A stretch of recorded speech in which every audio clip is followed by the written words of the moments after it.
Alors, Be'ezrat Hashem, d'abord, Gmar Khatima Tova. Be'ezrat Hashem, Shana Tova Mvorechet.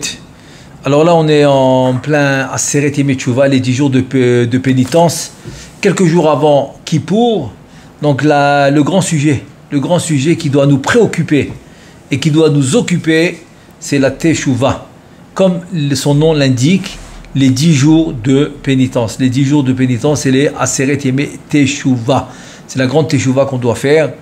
Et on sait que d'après le Harizal, il y a toujours 7 jours. Si on enlève les 2 jours de Rosh Hashanah, c'est les jours du Din, du Mishpat, de la rigueur. Et après on fait le shofar pour adoucir cette rigueur, etc.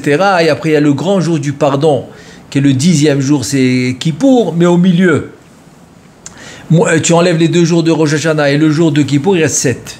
Et c'est les 7 jours de la semaine. Il ne commence pas tous les ans la même chose. Par exemple, cette année, il a commencé le premier jour, il a commencé jeudi. Jeudi, ensuite vendredi, Shabbat, ensuite dimanche, c'est aujourd'hui. Ensuite, demain, c'est lundi, mardi et mercredi. Ça fait exactement 7 jours. Parce que jeudi, c'est déjà Kippour. Donc, il y a les 7 jours de la semaine.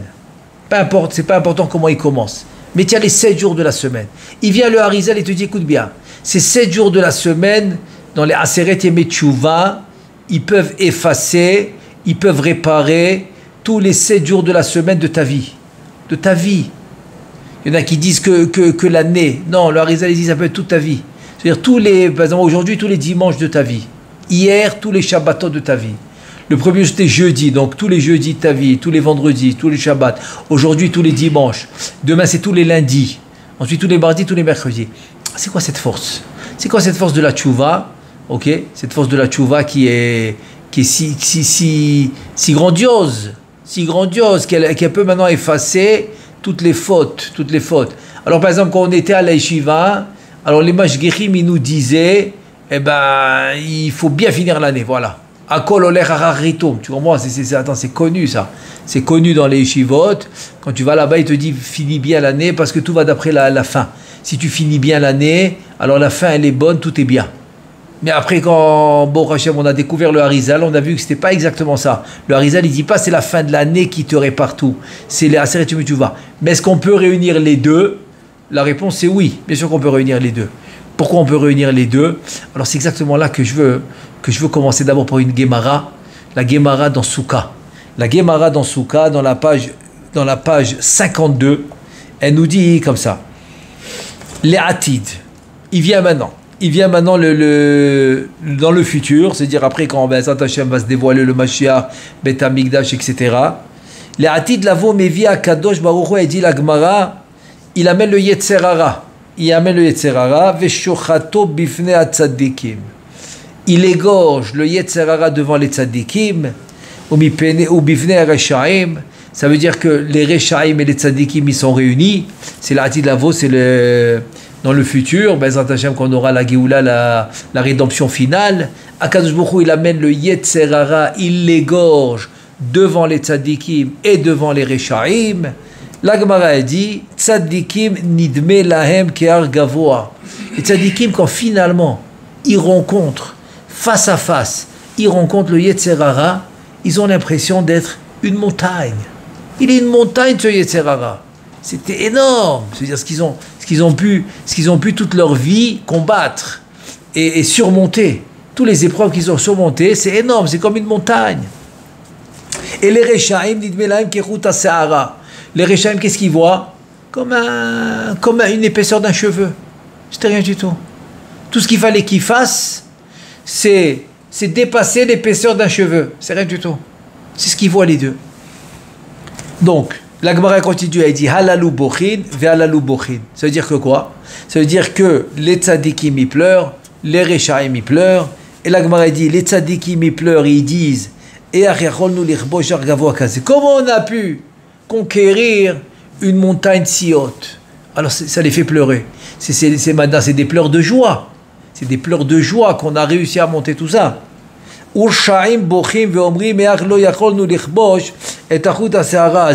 Et les Reshaim ils pleurent pourquoi? Comment on n'a pas réussi à dépasser Chut HaSe'ara. C'est quoi Chouta Sahara? L'épaisseur d'un cheveu, on n'a pas réussi à le faire. Donc c'est un pleur de peine. Ils sont peinés parce qu'ils ont raté. Ils ont raté. Donc les Rechaïm, c'est une pleure de joie qu'ils ont réussi à faire tout ça.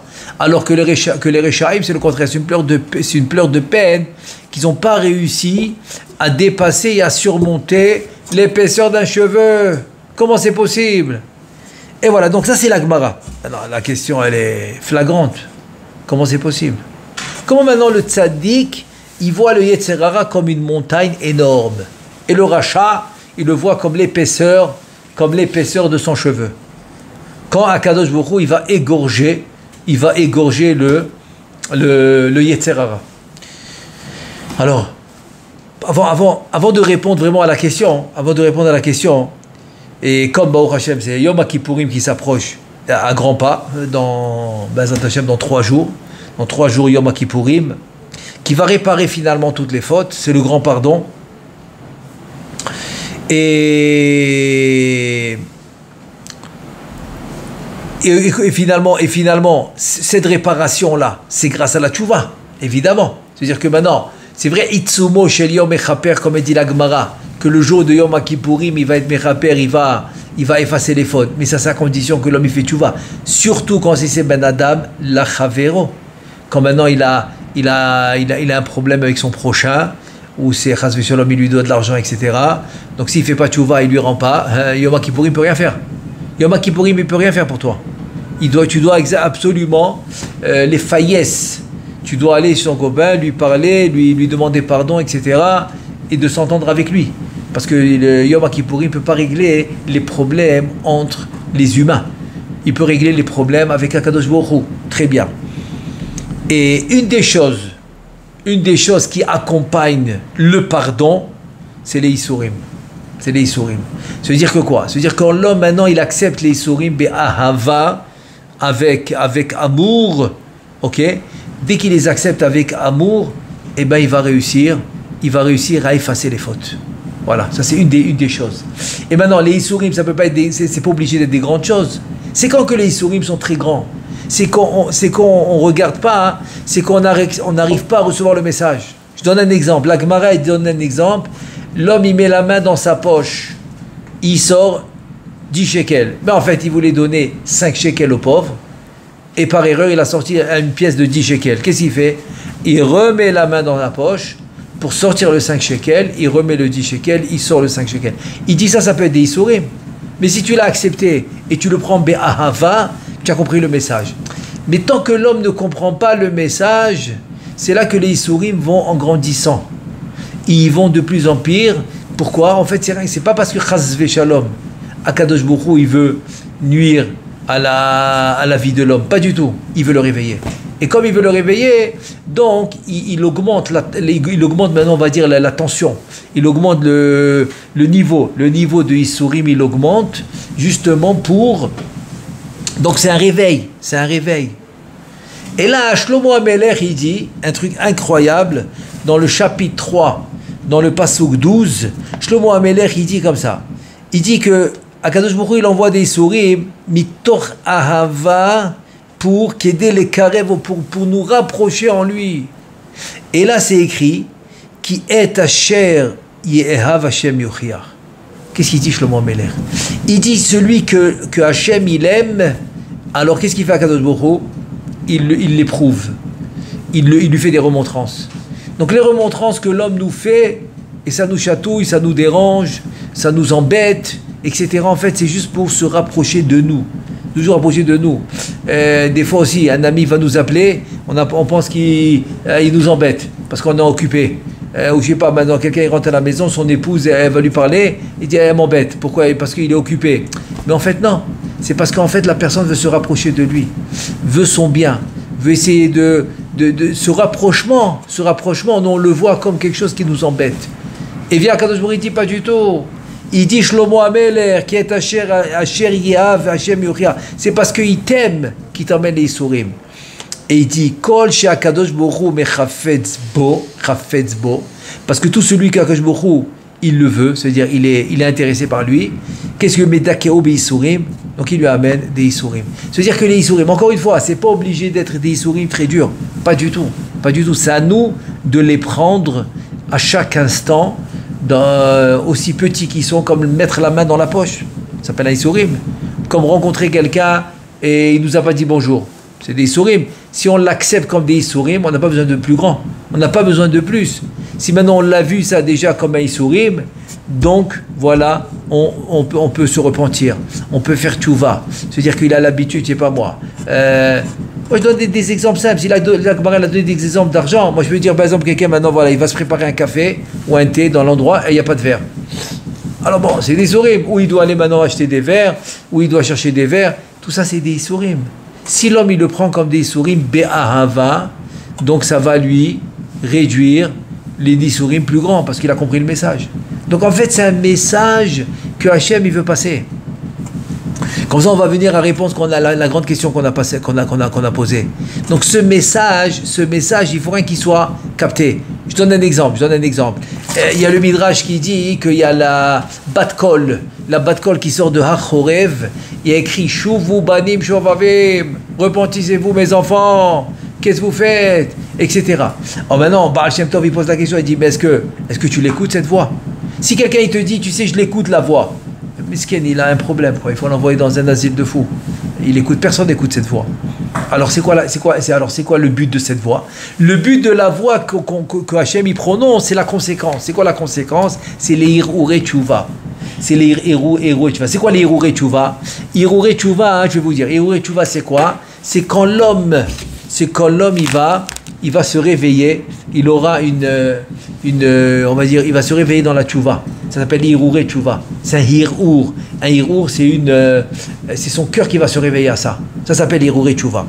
Et c'est pour cela que maintenant, c'est vrai qu'un chidouche que j'ai dit hier par rapport à la tfila qu'on fait pendant Aseret Yemei Tchouva, toute l'année, dans Ashiva Avinu et Ashivenu Avinu le Toratecha. Bon, c'est rien que maintenant j'ouvre une parenthèse pour dire c'est quoi le seder, c'est quoi les étapes de la tchouva. Il dit, c'est Anche Knesset Agdola qui ont rédigé cette fila qu'on fait tous les jours. C'est pour ça qu'elle est encore bonne jusqu'à aujourd'hui. Après combien? Minimum. Alors, ça fait, on va dire à la fin, 2500 ans à peu près. 2500 ans qu'on fait cette fila 3 fois par jour. Le Shmoné Esrei la Amida, elle est encore bonne, elle est encore valable. Tu imagines un peu le sodot qu'il y a là-bas. Chaque mot, chaque lettre, il a un sens. Parce que c'est 120 chachamim, plus que le Sanhedrin.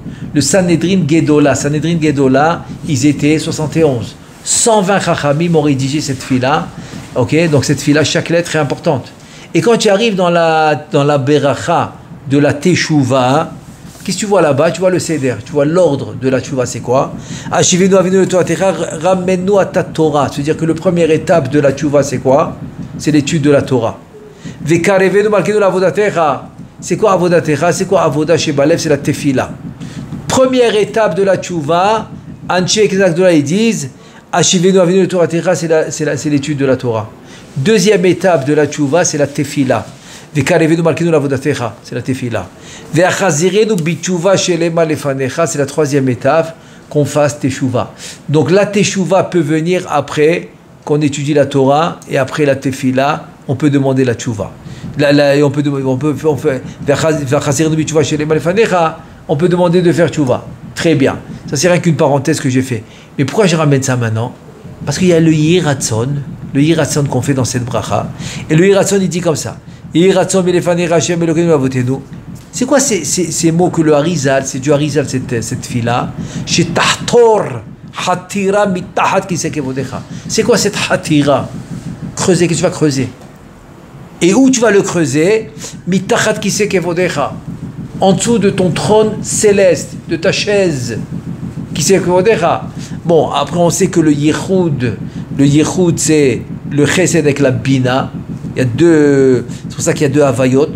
Il y a un avec le chesed, c'est le segol, la bina c'est le tiré. Ok, ça c'est le yichud. Maintenant, avant d'arriver à ça, c'est quoi ce langage de khatira que que le Harizal a dévoilé pour la tchouva. C'est quoi? Qu'est-ce qui creuse? Tu pries à Kadosh Baruch Hu, tu lui pries, qui va creuser quelque part en dessous son trône céleste, sa kissé, sa chaise, pour l'Arzir Bitchouva chez les Ma, Kol Posha'a Mecha Yisraël, et là tu demandes pour qui tu veux. Tu demandes pour toi, tu demandes pour celui que tu connais, qui s'est égaré, tu demandes pour qui tu veux. Et après, là, il y a le Yichud de Havayot entre la Bina et le Chesed. C'est quoi cette ratira?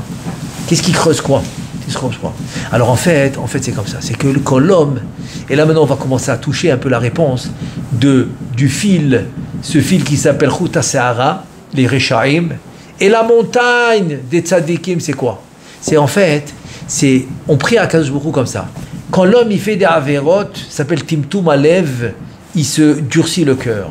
Timtum, il est metum, comme Metumtam, ok, comme Atum, ça vient du mot aussi Atum. Atum c'est hermétique, c'est fermé. Et c'est pour ça qu'il dit Leva Even. Le Navi il prie à Kadosh Baruch Hu, remplace-leur ce lève de pierre en lève de Basar Vadam, en lève de chair, que le cœur il soit en chair, pas en pierre. Donc en fait c'est comme ça, on prie à Kadosh Baruch Hu qui nous fasse une fente dans le cœur de pierre. Donc il faut une khatira, il faut une fente, pour finalement transformer ce cœur de pierre en chair, pour qu'on puisse voir tchouva. Ça c'est les Hirouré tchouva, ça c'est la bat kol que tous les jours elle sort. Et c'est ce qu'on prie à Kadosh Baruch Hu. C'est ça la bat kol. Donc la bat kol c'est quoi?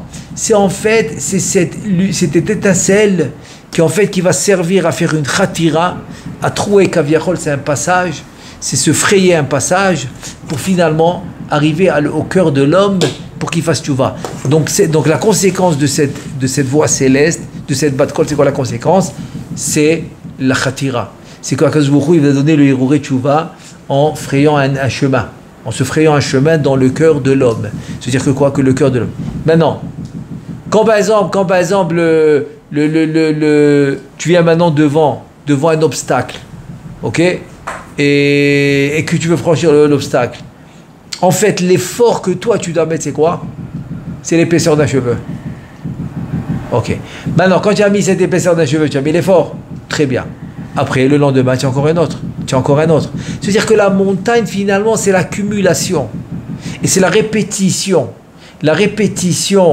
des nombreuses fois que quoi? Que tu as dépassé ce cheveu.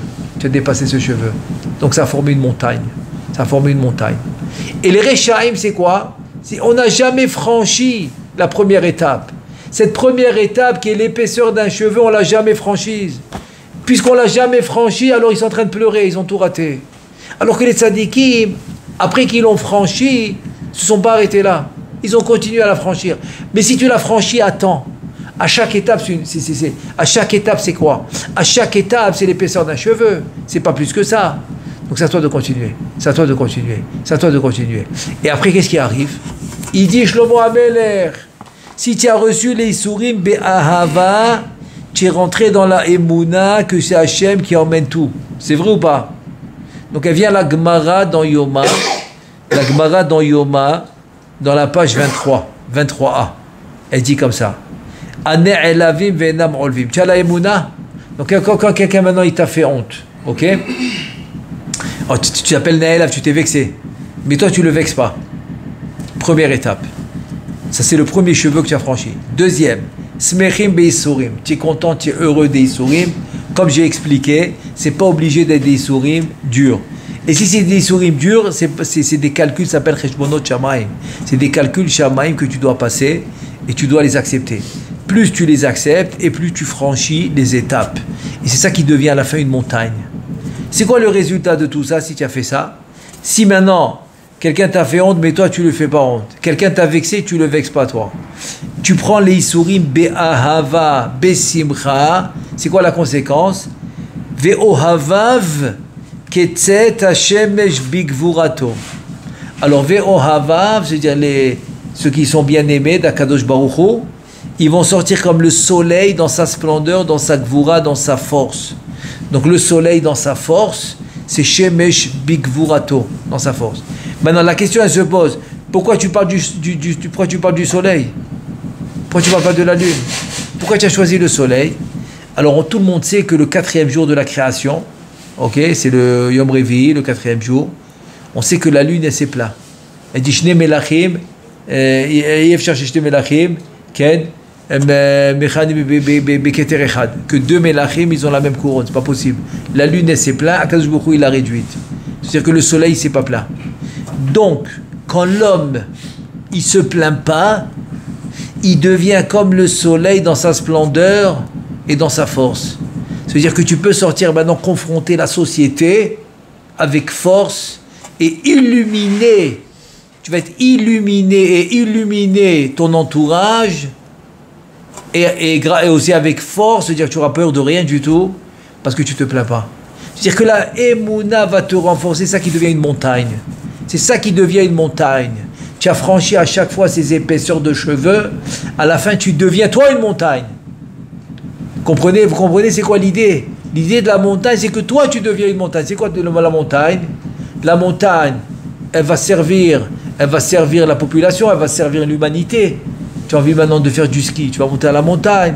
Tu as envie maintenant de prendre de l'air, tu vas aller à la montagne. Tu as envie, je sais pas moi, des activités, etc. Donc la montagne va te servir, va être le service. Donc toi tu vas devenir comme une montagne que tu pourras illuminer ton entourage, tellement tu auras de la lumière. Et tu vas être une force. C'est quoi la force? Maintenant la force c'est pas spécialement de la force physique, ça va être aussi la force physique. Parce que tu auras peur de rien. Très bien. Comme Yaakov Avinu, il pouvait prendre une pierre que 10 personnes devaient prendre en même temps, il pouvait la prendre tout seul. Cette force physique, elle est automatique, c'est une conséquence. Mais la vraie force, c'est quoi la vraie force? C'est qu'il n'y a personne qui pourra te faire trébucher. Il n'y a personne qui pourra te dire, le Yetzer Hara, il ne pourra plus te faire trébucher. Pourquoi? Parce que tu n'es plus dans le système de la société. C'est-à-dire la Emouna te fait sortir du système rationnel. Le système de la société, c'est le système rationnel, okay, qui t'empêche de franchir et de surmonter cette étape qui s'appelle l'épaisseur du cheveu. Ça, c'est la société. C'est la société. Pourquoi? Parce que la société, elle veut que tu restes là, pied sur terre, elle veut que tu restes là, elle veut que tu restes rationnel, elle veut pas que tu te... Mais la Torah, elle dit, attends, je comprends que tu dois être rationnel, c'est normal, attends, je vis dans ce monde. Mais si c'est moi qui a créé le monde et c'est moi le mode d'emploi de ce monde, donc laisse-moi te dire comment tu vas te comporter. Donc c'est ça la tchouva. C'est ça la tchouva. La tchouva finalement c'est quoi? La tchouva c'est revenir à la Emouna que la Torah c'est le mode d'emploi de notre vie quotidienne. Qu'est-ce qu'on a fait nous? On a pris la vie quotidienne et on l'a remplacée par quoi? On l'a remplacée par le rationnel, par la logique, par les explications pour chaque chose. Par là, si l'humain ne comprend pas, donc quelque chose de pas bien. C'est-à-dire si maintenant, je sais pas moi, tu vas faire quelque chose de irrationnel ou de illogique, alors tout le monde va commencer à te poser des questions, te faire des remarques. Et c'est ça, l'oliot, ne fais pas attention au moqueur. Le premier chapitre du tour qui te dit quand tu fais une mitzvah, il y a des moqueurs. C'est ça les moqueurs. C'est quoi les moqueurs? Les moqueurs en fait, eux ils sont dans le rationnel, mais ils sont pas dans le vrai mode d'emploi. Le vrai mode d'emploi c'est la Torah. Donc la Torah, même si on a l'impression qu'elle est irrationnelle, c'est faux. C'est faux. C'est faux, c'est exactement le contraire. C'est exactement le contraire. Pourquoi il te dit que Ezeu ben Chorin, c'est qui celui qui est libre au Osek Batorah? Comment ça, Osek Batorah? Il est libre de quoi? Il ne peut pas répondre à son téléphone maintenant, il est en pleine étude. S'il répond, attends, c'est pas normal. Il est venu maintenant en rendez-vous avec Akadosh Baruch Hu. Akadosh Baruch Hu lui parle à travers l'étude. Comme quand lui il va parler à Akadosh Baruch Hu à travers la tfila. Il ne va pas répondre à son téléphone et tout ça, c'est normal. Pourquoi tu l'appelles libre? Libre en fait, libre de la société, c'est ça la liberté. Ça veut dire, il faut savoir c'est quoi la liberté. La liberté, c'est pas d'enlever le joug de la Torah. C'est faux. Et c'est ça la tchouva. La tchouva, c'est de revenir au vrai mode d'emploi. Et donc tu deviens comme une montagne.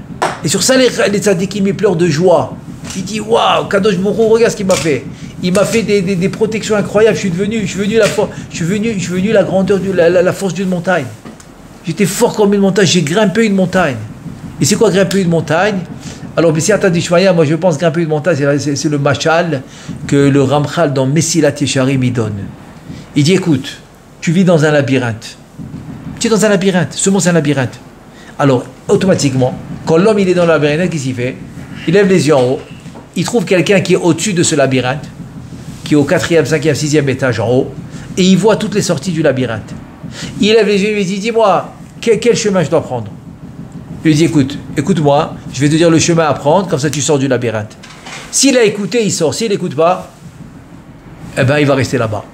C'est le mashal. C'est le mashal qui donne dans Mesilat Yesharim, le Ramchal, Alav Shalom. C'est le mashal. Extraordinaire. Il dit, écoutez la Torah, écoutez les tzaddikim. Faire tchouva, c'est sortir de ce labyrinthe. Être coincé dans la société, ne pas écouter la Torah, ne pas écouter les chachamim, c'est rester coincé dans le labyrinthe. Tu veux sortir de ce labyrinthe, tu veux sortir de tous ces mauvaises hergelim, ces mauvaises habitudes, ok, qui te poursuivent. Il y a une seule chose, c'est ça la tchouva. La tchouva en fait c'est ça, c'est d'arrêter d'arrêter d'écouter le Yetzer Hara. Et c'est ça qui te rend gadol. Et si vous voulez une preuve, mais si Atad Ishmaïa, j'ai pensé une preuve, c'est quoi? Le Shulchan Aruch, il ramène que les Gdolim, c'est les grands de la génération, ils doivent jeûner Erev Rosh Hashanah. Très bien. Il dit ça peut même, les Mefarshim, il dit ça peut même réparer un tiers des fautes déjà. Tu n'as même pas encore commencé Rosh Hashanah, les 10 jours de Tchouva, tu peux déjà réparer un tiers des fautes. Très bien. Ensuite, le Magen Avraham tout dit non, mais non, pas que les Gdolim, même les Tinok et Tinoket. Moi, qu'est-ce que c'est Tinok? Attends, Tinok, c'est pas les bébés. Tinok, ça veut dire que même celui qui a 13 ans et un jour, il vient de faire Bar Mitzvah, la fille qui a 12 ans et un jour, elle vient de faire Bat Mitzvah, eux aussi doivent jeûner. Mais pourquoi tu veux qu'ils jeûnent? Parce que, alors, il vient le Khatam Sofer, il dit, tu sais pourquoi? Parce qu'en fait, tu sais pas qui est Gadol. Tu sais pas qui est Gadol. Gadol, ici, c'est quoi Gadol? C'est pas celui qui a un titre. C'est vrai, il a été choisi parce qu'il est Gadol. Il a fait tant d'années de Yeshiva, il a un niveau extraordinaire, donc il a eu un titre, il a eu une position, il est devenu ce qu'il est devenu, etc. Ça c'est vrai. Mais aux yeux d'Akadosh Baruch Hu, c'est qui le Gadol? C'est celui qui va sortir du labyrinthe. Le labyrinthe, c'est les pièges du Yetzer Hara. C'est lui le Gadol. Donc il vient le Khatam Sofer, il t'explique pourquoi le Magen Avraham me dit que tout le monde doit jeûner. Parce que peut-être c'est lui le Gadol. Celui qui a 13 ans et qui a combattu son Yetzer Hara, c'est lui le Gadol. L'autre il est Gadol par son titre, je comprends. Mais présentement maintenant, est-ce que c'est le Gadol de quoi on parle? Non, nous on veut le Gadol, celui qui sait ne pas se laisser piéger. Ne pas se laisser piéger. Et c'est ça les Aseret. Les Aseret, c'est pour nous. C'est pour ça qu'il y a une halakha, pour celui qui a Baruch Hashem, il travaille bien, il a des moyens, etc. Et il peut travailler moins. Eh bien, il faut le faire. Alors je me suis posé la question, mais quel rapport? C'est mieux que tu sois occupé au travail, tu fais pas de bêtises. C'est pas mieux, non? Reste au travail, fais pas de bêtises. Comment il dit? Avoda, melacha, derech eretz veTorah, c'est-à-dire la melacha avec la Torah, v'shakachat avon, et comme ça, elle te fatigue, comme ça, tu fais pas de bêtises, tu fais pas de avera. Pourquoi il y a une halakha de réduire le travail pendant les jours de... Parce que pour que tu réalises que quoi? Que la société, en fait, c'est elle le piège. C'est elle qui va te mettre dans le piège. Parce que la société, avec le rationnel, elle veut te dire quoi? Elle veut te faire passer le message que quoi? Que c'est la logique qui doit dominer. Si c'est logique, c'est pas logique.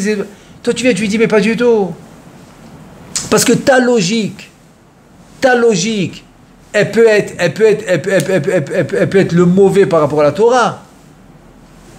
Comme Rabbi Nachman Alav Shalom, il disait que c'est quoi les Yemot HaMashiach, c'est quoi?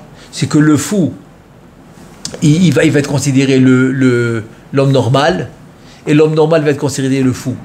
Ça veut dire que le bon va être considéré le mauvais, et le mauvais va être considéré le bon. Ça c'est quand tu fais affaire à la logique. Mais quand tu fais affaire à la Torah, le bon c'est le bon, le mauvais c'est le mauvais. Je donne un exemple. Il y a une phrase extraordinaire que Chachamim ils disent comme ça. Chachamim ils disent que celui qui est kofer betovato shel chavero sofo likfor betovato shel akadosh baruch hu. Ça veut dire quoi? Celui qui n'a pas d'akarat tov pour son prochain qui lui a fait quelque chose de bien, Ok? Donc il renie le bien que son prochain lui a fait.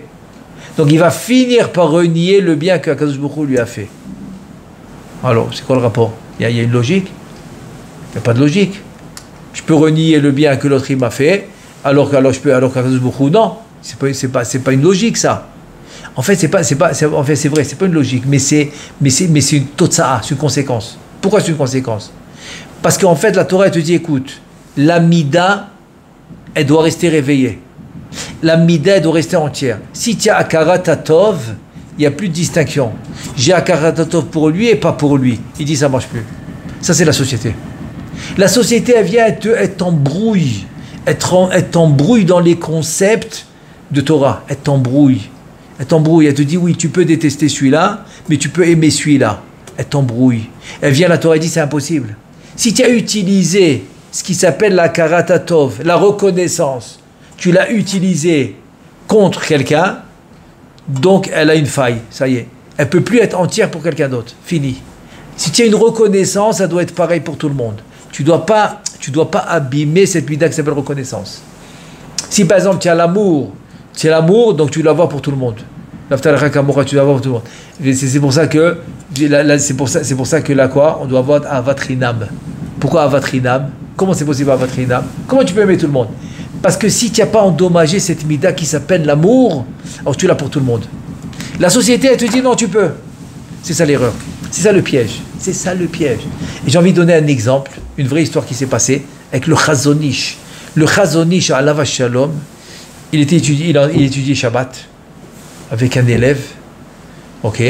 Et dans la table d'à côté, il y avait la nappe blanche qui retrouve la table, comme on a l'habitude de faire dans les synagogues, etc., de recouvrir les tables Shabbat, de les recouvrir avec une nappe blanche. Et voilà que pendant l'étude, il y avait des fenêtres ouvertes, et la table d'à côté avec la nappe, elle est tombée par terre, avec le vent. Le vent, il a fait tomber la nappe. Ça arrive. Je me rappelle à la yeshiva et tout, ça arrive. Ça peut arriver. Donc l'élève, il n'a pas osé arrêter l'étude avec son maître, le Chazon Ish, pour aller ramasser la nappe. Le Chazon Ish, il a vu que la nappe était par terre, il a arrêté l'étude, il est parti la ramasser. Il a remis la nappe comme il faut, pour ne plus qu'elle tombe, et il est revenu continuer à étudier. L'élève, il était étonné, il a dit, écoute, Torahi velilmod anitzarir, si le Rav Gdol Ador, il s'arrête pour remettre la nappe, c'est qu'il faut apprendre que c'est ça qu'il fallait faire. La question, pourquoi? Pourquoi c'est permis d'arrêter d'étudier pour ramasser une nappe? Une nappe, c'est pas un livre, c'est pas un sidour, c'est pas quelque chose de kadosh, c'est une nappe. Pourquoi? Il lui dit, écoute bien, parce que quand tu vois la nappe qui est par terre, ton regesh, ta sensibilité, qu'est-ce qu'elle te dit? Elle te dit, c'est pas l'Irvot Shabbat, c'est une nappe qui est l'Irvot Shabbat, elle était sur la table, c'est pas l'Irvot Shabbat qu'elle soit par terre. Donc ta sensibilité te dit de remettre la nappe. Si maintenant, tu dis non, moi je suis en train d'étudier, je ne ramasse pas là. Tu es en train de quoi? Tu es en train d'éteindre cette sensibilité. Tu l'éteins. Il dit, je ne veux pas l'éteindre. Je veux que cette sensibilité reste allumée dans tous les cas de figure pour Hachem. Voilà l'exemple. Donc si maintenant tu as une sensibilité d'aimer, et tu me dis non, lui tu peux le détester, mais lui tu peux l'aimer. Donc qu'est-ce que tu es en train de faire? Tu es en train d'éteindre la sensibilité. Donc tu finiras par détester tout le monde. Et comme on a dit tout à l'heure, si tu ne reconnais pas le bien que ton prochain t'a fait, tu vas aussi renier celui d'Akadosh Baruch Hu. Parce que tu es en train d'éteindre cette mida. Cette sensibilité, tu l'éteins. Tu l'éteins. Et moi je crois que c'est ça l'expression en français qui dit qui vole un œuf, vole un bœuf. Pourquoi? Parce que ça y est, si maintenant tu es rentré dans ce système de voler, donc ça fait plus de différence maintenant de voler un œuf ou un bœuf. C'est ça l'expression. Tu me suis? Oh, c'est ça l'idée. Donc vient la tchouva et te dit arrête avec ça. Arrête avec de quoi? De trucs. Rien que pour finir, parce que je leur ai dit vendredi soir, cette Gemara. La Gemara dans Shabbat qui ramène sur le shochet. Là vraiment on va voir le truc extraordinaire. Le shochet, c'est le... Ok, il va faire la shrita d'une bête. Donc la Gemara pose la question, c'est quoi la melacha? Il est chayav de quelle melacha? Donc la Gemara répond, ou bien mishum tzovea, parce qu'il va avec le sang, ça va colorer, ça va faire tzvira, ça va donner de la couleur.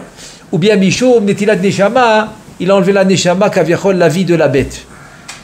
Et là, le Tosfot, il dit, on ne parle pas du shochet de la Mishnah qui est en train d'égorger une bête. Et de qui on parle? On parle du Yetzer Hara. C'est-à-dire que le Yetzer Hara, Kaviachol, il égorge l'homme. Parce qu'il le piège. Comme la société, qui nous piège. C'est comme égorger l'homme.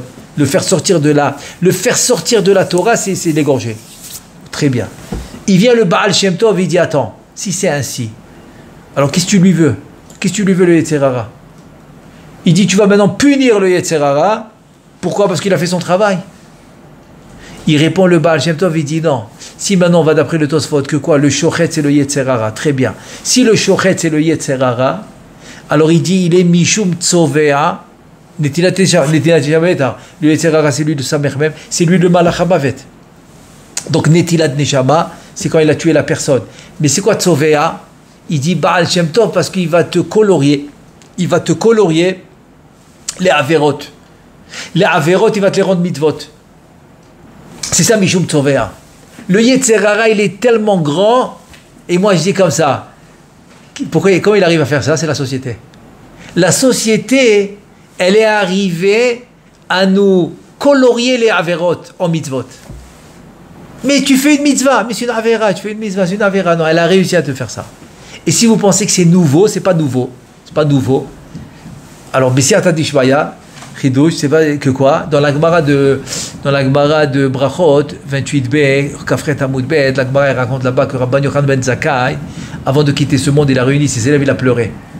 Pourquoi il a pleuré? Il a dit, je ne sais pas où on va m'amener. On va m'amener peut-être à Hasbe Shalom, au Geinam, ou peut-être au Gan Eden, je ne sais pas. Je sais pas. Il commence à pleurer. Maintenant, attends, c'est possible que Rabbi Yochanan, il avait peur? Parce qu'il a dit comme ça, si on va m'amener devant le roi en chair et en os, j'aurais peur. Maintenant, on m'amène devant Makadosh Baruch Hu, le roi des rois, on m'amène chez lui, c'est sûr que j'ai peur. Attends, mais viens, on soit logique. Il y avait des Amoraïm qui rentraient dans le four, ils se vérifiaient, ils n'avaient pas de faute. Ils sortaient, ils se brûlaient même pas. Ils rentraient dans le four et tout. Maintenant, on parle des Tanaïm. C'est des grands Tanaïm, ça, c'est avant les Amoraïm. Il a peur maintenant du Guénam, vraiment. Attends, de quoi on parle? C'est possible, ça? C'est pas possible. C'est pas possible qu'il a peur de ça. Donc, de quoi il a peur? Alors, il vient maintenant, hein. Mais c'est Atadishbaya, oui, c'est Atadishbaya. En fait, de quoi il a peur? Il a peur, en fait, qu'il a fait des mitzvot, mais peut-être c'était des avérotes qui étaient coloriés. Que le Yetzer Hara lui a colorié en mitzvot. Oh, ça, oui, il a peur. Bien sûr, il a peur. Pour lui, il a fait des mitzvot, mais peut-être c'était pas des mitzvot. Peut-être c'était des avérotes qui étaient coloriés. Alors oui, oui. Pour ça, tu dois avoir peur. Pour ça, tu dois avoir peur, bien sûr. Alors c'est ça la tchouva. La tchouva, c'est revenir dans le, comment on dit, sechel, dans l'esprit Torah, pas société, dans l'esprit Torah, qui est le mode d'emploi, le vrai mode d'emploi. Et bon, et sur ça, j'ai rajouté que, d'après moi, c'est ça l'explication, parce qu'il y en a beaucoup qui ne comprennent pas. Hein. Dans le Al-Chet, Shechatanu Lefanecha, on dit Aleph Bet. C'est alphabet Aleph Bet. Al-Chet, Shechatanu Lefanecha. Dans la lettre Yud, Al-Chet, Yod'in ou Belo Yod'in. Qu'on sait et qu'on ne sait pas. Il y en a, ils pensent que c'est une erreur. Qu'est-ce qu'on ne sait pas? Comment tu peux faire maintenant? Ça s'appelle vidouille. Tu peux te repentir sur quelque chose que tu ne sais pas. Il y en a qui ont dit que c'est Shogeg. Mais ça ne peut pas être Shogeg. Parce que dans la lettre Zayin, tu dis Al-Chet Sheratanu Bezadon ou Beshogeg. Donc tu dis Zadon, c'est le lettre Zayin, ou Beshogeg. C'est quoi Shogeg? C'est par inadvertance. Donc je ne peux pas le répéter deux fois. Donc Lo Yod Im, ça ne peut pas être Shogeg, tu l'as déjà dit dans la lettre Zayin. Donc qu'est-ce que tu dis dans la lettre Yud? Lo Yod Im. C'est quoi Lo Yod Im? Alors il y en a, ils l'ont effacé. Quelqu'un m'a dit, Bishaban, il m'a dit qu'il y en a qui l'ont. Mais c'est faux, il ne faut pas l'effacer, c'est écrit. Alors en fait, c'est quoi l'oyodi? L'oyodi, c'est ça. J'ai fait des mitzvot, mais je ne sais pas. Peut-être c'est des avérotes. Qu'ils ont été coloriés par le Yetzer Hara. C'est ça, Al-Chet Shechatanu Lefanecha Yodim, ou Belo Yod'in. Qu'on ne sait pas. Qu'on ne peut pas savoir. Donc maintenant, c'est ça le lien de la chouva. C'est le lien de la montagne. La montagne du tzaddik, c'est chaque fois, il va franchir cette épaisseur de cheveux. Et à ce moment-là, Be'ezrat Hashem, comme une montagne, Ketzet Hashemesh Bigvurato, il pourra sortir comme un soleil qui va éclairer tout le monde et qui va être fort comme un soleil. Grâce à la Tchouva. Comment il fait ça? Quand il retourne dans l'esprit de la Torah à 100%. Logique, pas logique, c'est pas ton problème. Tu suis le mode d'emploi Et là, Be'ezrat Hashem, Ketet Hashemesh Bigvurato, comme un soleil qui va illuminer, et Be'ezrat Hashem, qu'on puisse faire tchouva, shlema, amen, ve'amen, gmar chatima tova, shana tovom vorechet, tiskul, et janim rabbon, neimot ve'tovot, amen, ve'amen.